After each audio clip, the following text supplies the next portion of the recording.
Hi guys, hope you're doing alright. I thought I'd post something different because I was chatting to a couple of people about this game. I absolutely love it, and I thought it might help to give people an idea of what it's about by just showing a quick video. This is Kerbal Space program. Basically it's almost like a sandbox game, but the idea is you build either a plane or a rocket, send it up into space and do what you like with it. So you can build satellites, you can build space stations, you can build moon bases, you can build moon rovers, you can build, as I said, planes that can take off, go to another planet, land, take back off, come back to, you name it. Works on modular, so you'd start off with any sort of thing with trying to build your bits and pieces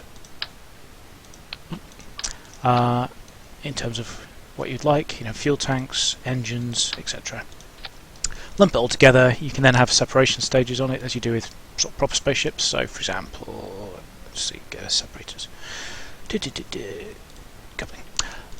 There you go. You can then have. Oh, yeah. Why is that not having that with that engine? So yeah, the idea of the separators is that you have stages to your rocket. So it's more efficient to not be carrying excess weight.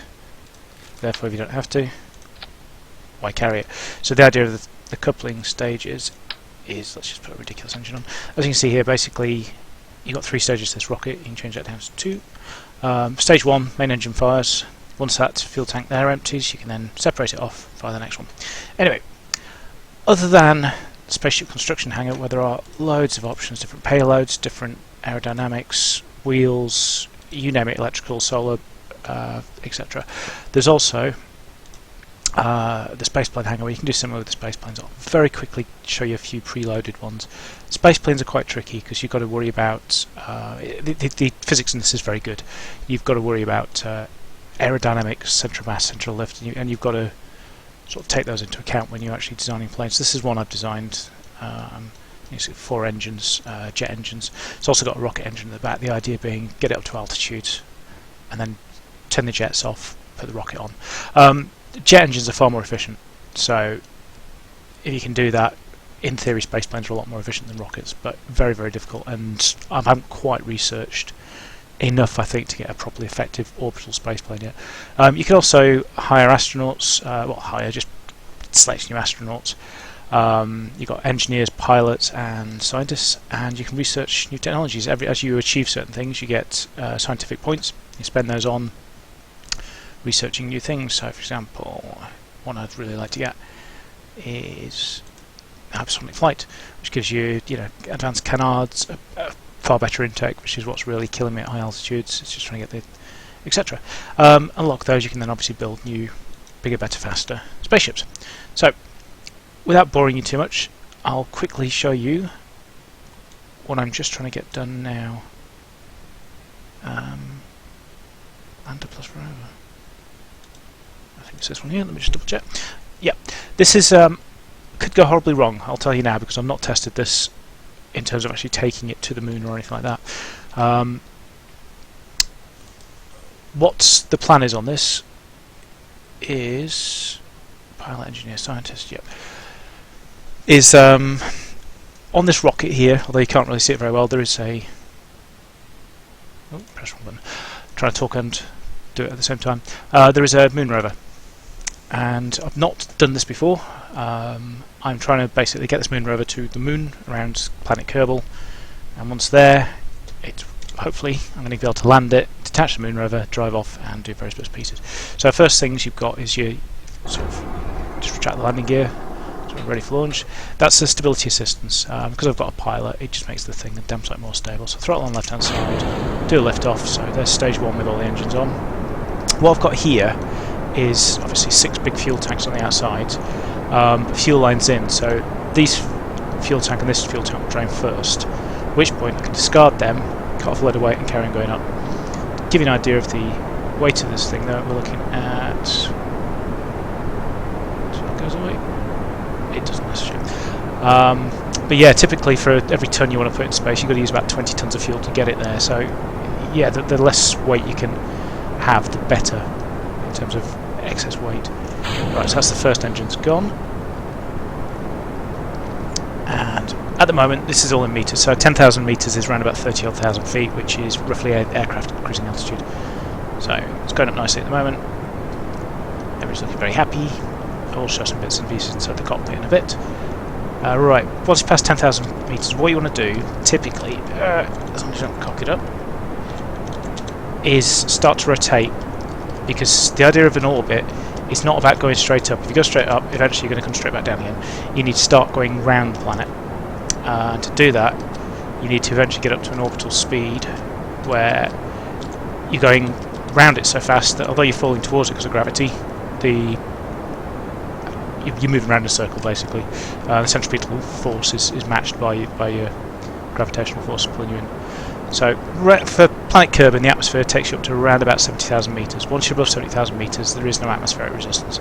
So what you want to do is get yourself a bit of margin of safety. 74,000, there we go. So this is our parabolic flight at the moment. Just turn the engines off, and we're drifting. This is probably the most efficient way of doing it. I don't know if they do it in the shuttle, because I think what they do is sort of carry on in a parabolic flight all the way through this, but it's quite awkward to do that. So all we need to do now, you see, even at this altitude, the atmosphere is incredibly thin. You know, I mean, I'm doing damn near a kilometre a second. Oh, I've just realised I've lost another. That was okay. Not great, because I could have damaged components, but oh, have I damaged anything? Doesn't look like it. Okay, that's good. Alright, let's just get this thing onto course. So around about 65,000 now.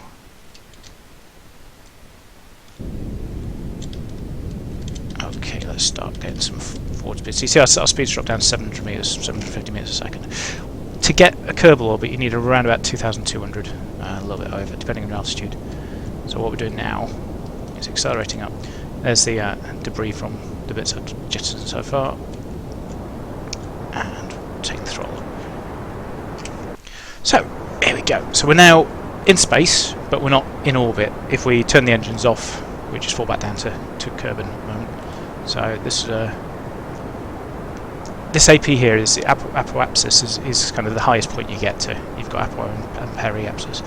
Obviously peri at the moment is ground, so that's why it's not showing it. So it's still accelerating away. Try and get this down towards the horizon. There's no point. If you're going above the horizon, what you're doing is wasting a little bit lifting this up higher, where really you don't need to. You just want to get it anything above 70,000, and so you can get the other side of the planet. So up to 1800. Let's check that stage view. Coming low on fuel. It's going to be interesting. 1900. Oh, sorry, maybe just coming out of fuel. There we go. Cut that and just have a quick look how we're doing. Yeah, still need a bit more fuel, a bit more thrust. You see, we're almost there. And we're doing 2,200 metres a second, so 2.2 kilometres a second. There we go, there's periapsis. And we need to get that up to 70, because otherwise what will happen is fall back into 40,000 metres, the air starts dragging us down, come down and crash. There we go. So now we are in orbit at 70,000 and 77,000. It's not bad, that. It's a very low orbit. There's our target, the moon. I've got a satellite here that's doing a polar orbit, surveying the planet. That was the mission I just did before it. I've also got one on. Kerbal's got 2 moons, one that's further out, but this is one we're interested in. So sets target and 0.300 descending. No, that's fine. Now, just from experience, you want to be going around about there. So what I'm doing here is just planning when I'm going to apply the thrust to try and get to the moon. So this is a forward thrust, and this is sort of a projected path if I did put this forward thrust on. Right, so here we go, we've got 2 lines. This is where the moon will be when I'm there. So we know we need to go that way a bit. Boom, there we go. So right, we'll meet the moon there. 1,900 kilometres away. That's not great. Let's see if we can get that better. Oh. 1186. That's looking better. 1332. 1194. Let's see if we can. That'll do. So once you're happy with the manoeuvre, leave it in place. Let's have a quick look at the space. You can speed up time. Otherwise, especially when you're going between. Let me zoom out and show you. You're not just limited to the moon and its 2 planets. You can go to the rest of the solar system. So I've got a satellite here, Vija, that's doing nothing basically. That was a very early one, but I've also got a probe that's landed on Duna, which is a kind of like the Mars-like planet. I've also got one on the equivalent of Venus, Eve, that's landed there as well. And you can go even further out and potentially even leave the solar system. I think that's as far as the game goes. I've obviously miles away from getting anywhere near that. But yes, back to where we are. So yes, you can speed up time. So what you can do, I might as well do it now. So this is the sort of time speed up. Warp around to where we want to get to. It's saying an estimated burn of 58 seconds in 1 minute 48. There's a blue line here. This is telling you where you need to be pointing at for this manoeuvre to get to here. This 58 seconds isn't accurate. I think that's assuming full burn, spot on, etc. And of course you want to slow down as you get closer, etc. So I would say you add around about 30-40% onto that. So if we go for 1 minute 30, we're about 125 behind at the moment, and you want to go about halfway. So around about 50 seconds should give you fairly close. And you need to gain 845 meters a second to get to here. So we're almost there. Speed up time a little bit. That'll do us. Right, so we're on track. Stability's on. Start the burn.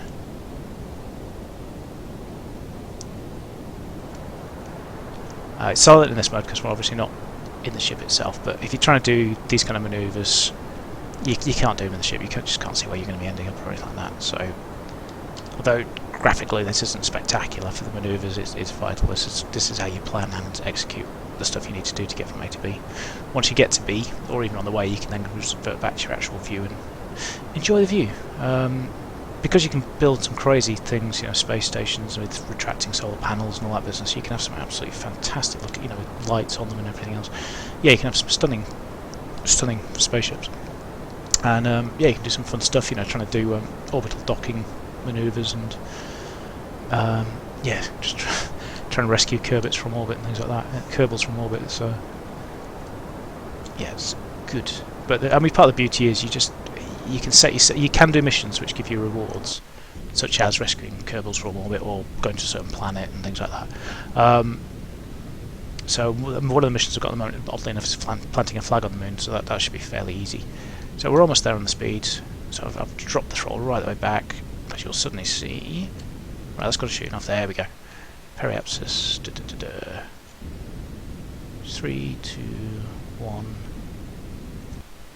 967. Oh, lost it. Where is it? 800. That'll do us. Right, so that's the throttle off. That'll take stability off. Take the stage view off. Right, so there we go. We are now en route. The engines are off. We are just drifting.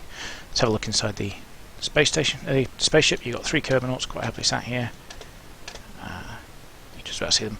You can do EVAs as well. So here we go. You can go outside with your Kerbinaut. Let's put his lights on so we can see what he's doing. Let go. Get his jetpack on. Where is he? There he is. And etc. It can go badly wrong. I've lost a few Kerbinauts because I couldn't get back to the spaceship they were with. Generally speaking, if you're in orbit, as long as you don't go crazy and go too far away, relative speed-wise, the fuel that's in the tanks is pretty good for getting you back. But yeah, there's a very basic spacewalk. Let's get you back on board.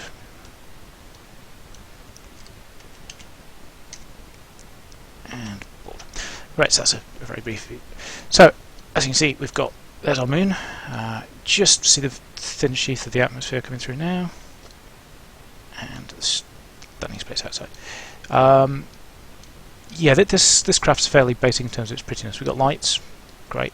I was going to put extra solar panels on my moon rover. We do have, there's the sun, some solar panels, flat ones, so they're not retractable, but they just give enough of a charge to, if I have the lights on, they'd power the lights.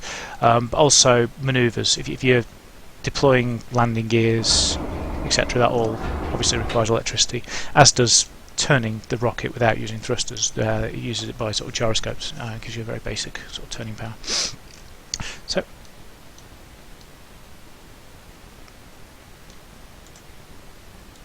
Yeah, sorry about that. Right, so we're going to start heading towards there.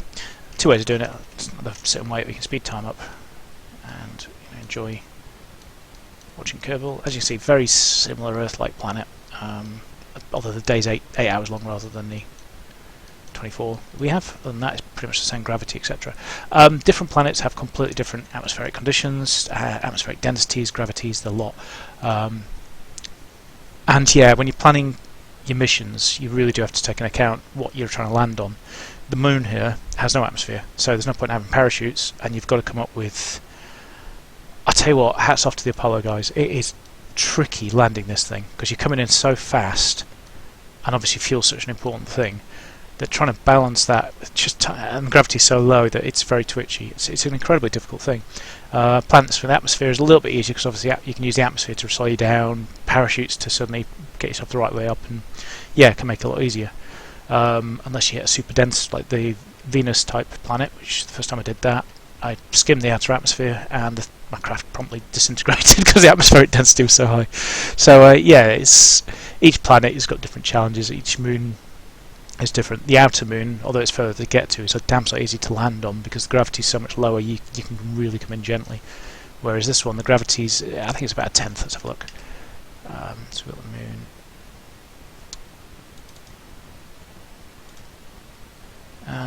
Right, so gravity 0.166. So it's almost it's about a sixth of Earth's gravity. That's pretty significant of Kerbal's gravity. Sorry. So anyway, what we're going to do now is get into a orbit around the moon, and then we're going to try and land. And if that works, I'll try and deploy the rover, get that going, and I'll end the video there. The idea of this, if this all works, is to be able to get the Kerbal back to Earth using this this craft. But I won't bore you with trying to do that because I'm going to have a long old drive around the moon and try and explore a few different bits and pieces. So what we need to do is, as we're carrying on going, you see this line ends. What that means is we're currently orbiting the moon. When we get to there, though, we're going to be leaving the orbit of the moon and back into the orbit of Kerbal. So we need to slow down so the moon properly captures us. And that's our... these speeds are always relative to... way too far past. Are always relative to whatever body is mostly acting on you. You see these various symbols on here. I wouldn't worry too much about them, to be honest. They're not that useful other than a couple. This is, with the cross through it, is retro, so this is opposite to the direction you're travelling, which is what we want. We want to be slowing down, so point your nose backwards, lock it in, so the stability assist should then lock you in. So as you can see now, we're heading that way, and we're facing that way. So we're pretty much at the closest point to the moon. We're going to just start to bleed the speed off. That'll come down a little bit, but what should happen is the speed drops, and that should slowly start to tighten until eventually we get into an orbit.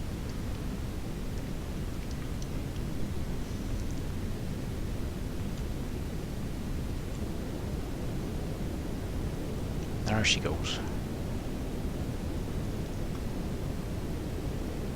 You don't... That was a bizarre one. What that was we'd still escape, but next time round it thinks we'd hit the moon. I wouldn't trust that at all. Yeah, we're just going to do this one time. You don't have to orbit the moon to then land on it. But bear in mind, either way you've got to burn all this excess speed off. It's an easier manoeuvre rather than trying to just aim straight at the moon and then blow off the equivalent of about 2 kilometres, well, in fact 3.5 kilometres a second. It's a lot of retro burning doing it that way. So there we go, we have a moon orbit. Now we should then stay in it, but what we want to do is come down to land, so let's keep slowing down, and as you can see the orbit's coming in and in. Landing spot, ideally here. So where we are now, if we choose this isn't bad. We keep slowing down, eventually we should sort of come to a touchdown point here, so I'm happy to keep going until this juices us all the way down. Fuel, look at that. The good news is we have still a bit more fuel. I'll show you the the plan. Oh, I hope this works. That said, if it doesn't, it'll be funny. Okay, so we're coming down now. 250 kilometres, still pretty high.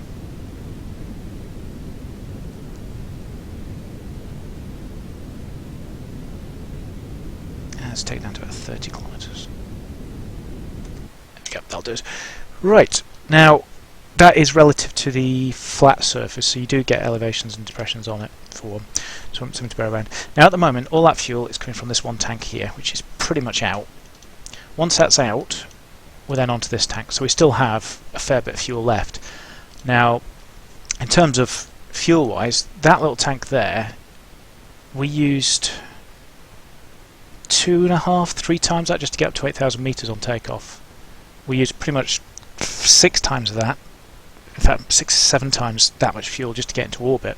So we've used 2/3 of this tank to get to the moon, get into orbit of the moon, and slow the orbit down. So once you get into Earth orbit, the fuel you need is a lot less. But obviously from here, I've got to be able to land on the moon, and take back off from the moon, and get back to Earth, get back into orbit of Earth, and get back into the atmosphere of Earth, so that the atmosphere eventually starts slowing me down and I can come into a re-entry. The re-entry bit, which obviously you're not going to see, there's a separator. So if we do get back to Earth, at the point where we're coming back into the atmosphere and we're getting into final re-entry, separate there, and all we have there is a command capsule and a parachute. That's it. This is a very basic, I say very basic, it took me quite a while to design it because there's bloody Moon Rover hidden in the middle here, but yeah, in terms of what we're trying to do, it's just a first step. If this works, then I can refine the design and start getting some scientific experiments on it and stuff like that. So, speeding it up, there's our altitude relative to the moon. Yeah, you can go to the Space Center because we're in a stable orbit, and go to other probes on the other planet. In fact, let me very quickly, you like this, take you to another planet. Unfortunately, these probes are very basic. They literally were just to try and land there. Good reef. Right. You can see a few bits of debris.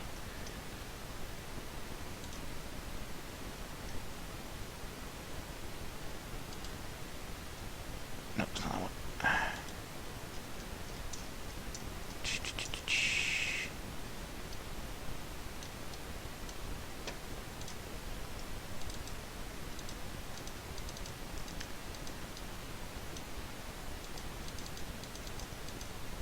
Okay. Oh, that's fine. I was wondering why I wasn't taking me to it. So, yeah, we're just... There we are. So it's night time on the Venus-like planet, and there is our little mobile lab with... It's got a few different experimental bits and pieces, but because we've done all this, I don't think we're going to be able to... You do anything again? Yeah, that's all done. So it doesn't do a lot now. It's got some solar panels that are out, and it's pretty much just sat there. But that is the surface of I say Venus-like. The temperature's not as bad, but the atmospheric pressure is enormous. It took 3 attempts to not have one blow up on it, with, as you can see, 3 parachutes and 2 drogue chutes and stuff like that. So yeah, there's one of the probes on a different planet. Orbiting those, some of them are stunning. There's some beautiful colours and contours and stuff. Right, so we need to get back to where we are, which is that one there. You can tidy that screen up and get rid of some of the debris and bits like that, and I will do that. Anyway, right, let's give the landing a go. So, I see very little fuel on this tank here, but that's not our landing tank anyway. That's my plan was for that to get us here, so that's kind of worked. I'd have liked to have had a little bit more just to bleed off some more of the speed, because as we get closer in, obviously our orbital velocity will increase anyway because we're coming in closer, but also the moon itself, you're getting closer to it, it's going to be pulling you faster, so you're sort of fighting the gravity of the moon as you're coming into land, in addition to the actual orbital velocity you've got. So yeah, this is 400 and something thousand meters. Like I said, 10,000 meters is aircraft flying height. Gives you an idea of how high up we still are. So 120. Now, if the moon had an atmosphere, it'd be around about here, between here and 40,000, that you'd possibly start getting to any sort of air resistance, but this doesn't, so we don't. Right, but we are kind of getting now to where we want to be. So we're going to do, and moment of truth, wish me luck. Here we go. So again, turn it to retro, so I'm going to be slowing down. There she is.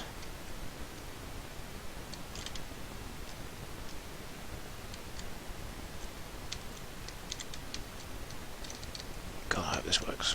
Okay, and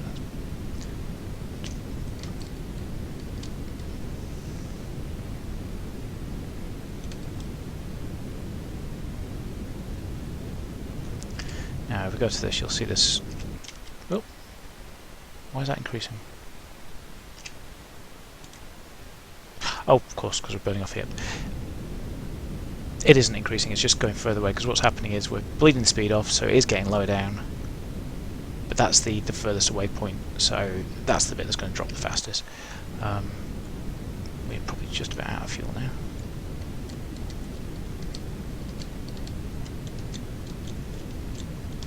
There we go.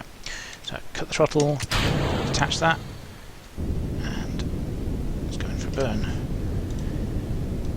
Okay, so this is our landing tanks now. I really wanted a bit more fuel to keep in this thing until we're sort of way better than this.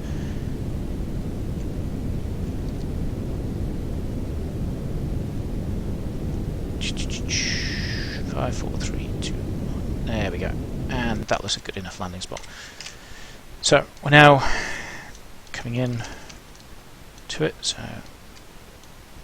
as you can see, as you can get closer, it starts resolving more terrain features and stuff. And we're now at 10,000-ish meters, so looks quite close, doesn't it? Okay. Rate of descent at the moment is over 100. These gauge is very, very little use. If you're flying a plane, it's useful, but in a rocket, it's either all the way up or all the way down, pretty much. So I wouldn't use it much, to be honest. Right. So what we're wanting to do is bleed this horizontal speed off and start just having gravity pull us down.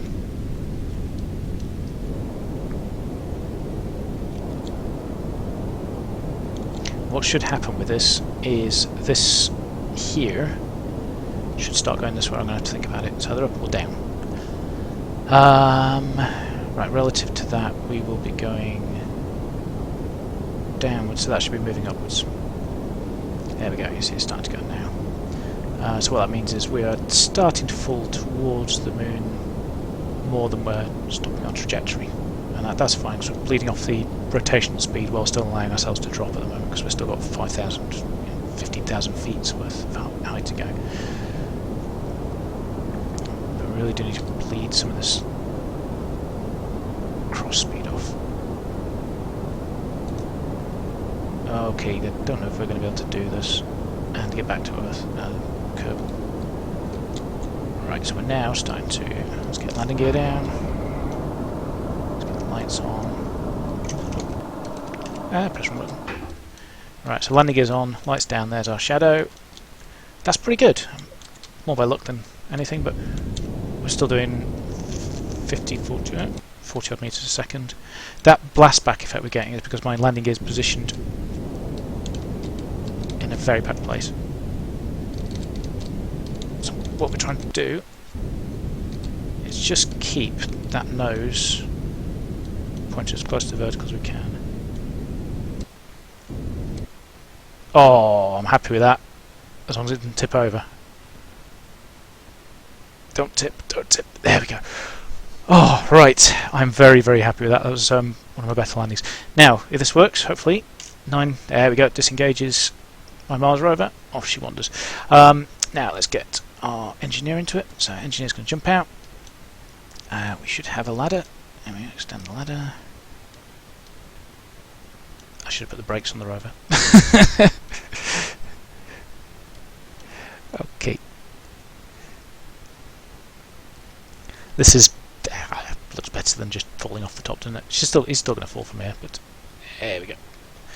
There we go. We're on Kerbal. Alright, let's get on the rover and I'll quickly show you if this thing drives. Come back. Quick way of doing it. Rockets.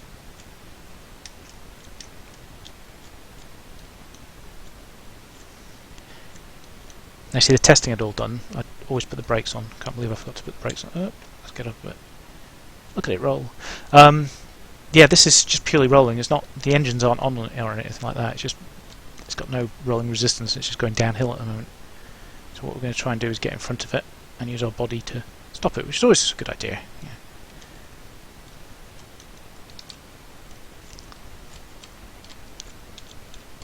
In fact, what we might try and do. Oh, look at that! We boarded it. Right. Let's get the brakes on. And right, that's the brakes kicking in. Motor disabled. Right. The reason the motors are disabled on these is otherwise you've got the motors running while the space while you're controlling your spaceship, which obviously you don't want to do. So there we go. So that's the motors. Oh, last one's enabled. Now that should be enabled as well because it's twinned. There we go. Right, so we take the brakes off, and there we go. 8 gets out our solar panel. So you can see we've got lots of charge, and we're losing a little bit at the moment, but now we're gaining. The minus is gaining. So we've got 2 reversal solar panels, and oh, need to unlock the steering as well. Again, that was locked just for the. Right, let's give this baby a go. So this is my first Moon Rover. Apologies for it being so damn ugly. I did have a far more beautiful rover designed initially, and it was too big to fit under that rocket. So, success. Last bit I want to do. Now what that does, don't ask. It's something to do with resources. Let me just chuck the brakes on. I've literally just got to the point of being able to do resource scanning and stuff, so I'm just learning this, but I think it eventually paves the way for mining operations and stuff. So that's kind of the position I'm at. Well, I hope that was interesting. Hopefully it's made you at least worth looking at the game if that's your kind of thing. Certainly I love it. I don't play it as much as I should do, but it is great fun. Take care, guys.